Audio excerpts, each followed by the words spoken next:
कराची सरकारी नौकरियुनि ते पाबंदी 16 अक्टूबर ताईं बरक़रार रखण जो हुकुम ॾेई छॾियो आहे। अवां खे अपडेट कयूं पिया। सिंध हाई कोर्ट कराची सरकारी नौकरियुनि ते पाबंदी 16 अक्टूबर ताईं बरक़रार रखण जो हुकुम ॾेई छॾियो आहे। असिस्टेंट एडवोकेट जनरल जो चवणु हो त अदालती पाबंदी खां पोइ का बि भर्ती नाहे कई वई, नई पघार जारी थी आहे। वकील फारूक नसीम जो चवणु हो त हुकूमती वकील ग़लति बयानी करे रहियो आहे। मां पुराणी तारीख़ुनि में मुक़ररनि बाबति रिकॉर्ड पेश करे छॾियो आहे। सिलसिले में 350 नौकरियूं आहिनि, पर सूबाई हुकूमत 458 मुक़ररियूं करे छॾियूं आहिनि।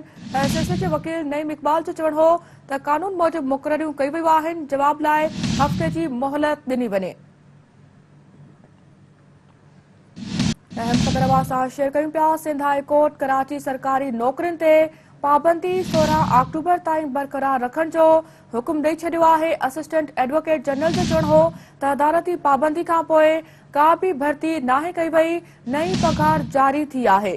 वकील फारूक नसीम जो चवणु हो त हुकूमती वकील ग़लति बयानी करे रहियो आहे। मां पुराणी तारीख़ुनि में मुक़ररनि बाबति रिकॉर्ड पेश करे छॾियो आहे।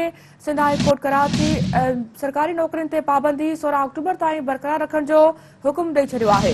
इन हवाले सां वधीक तफ़सील सां राब्तो कयो आहे कराची में Sindh TV news reporter Sikandar Bhutto सां।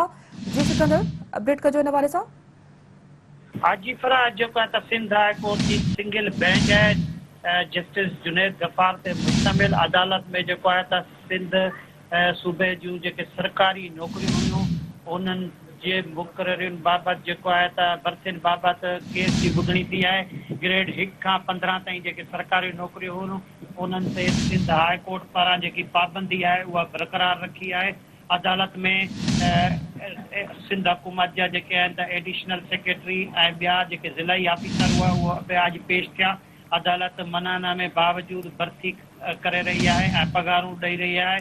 वकील फारूक नसीम जेको MQM जो दरख़्वास्त गुज़ार हो उन पारां अहिड़ो मौक़िफ़ अदालत में अख़्तियार कयो वियो त अदालत में फारूक नसीम पारां इहो बि चयो वियो जेके भर्तियूं कयूं वयूं आहिनि उन्हनि जूं जेके तारीख़ूं हुयूं उहे बि गुज़री वियूं, पर उनजे बावजूदि सेसी खाते में करप्शन जेको आहे त उहो रिकॉर्ड हद ताईं वधी वई आहे।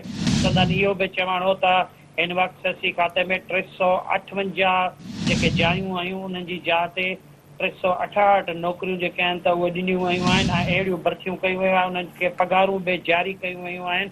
MQM जे वकील जो चवणु हो त सेसी में जेके पघारूं जारी थी रहियूं आहिनि उहे फौरी तौर ते रोकियूं वञनि ऐं उहे पघारूं वापसि कयूं वञनि, छो त अदालती मनानामे जे बावजूदि सिंध सरकार जेकी आहे त उहो पघारूं ॾेई रही आहे ऐं जेके बि ट्रेज़री जा या AGCN जा खाता आहिनि उन्हनि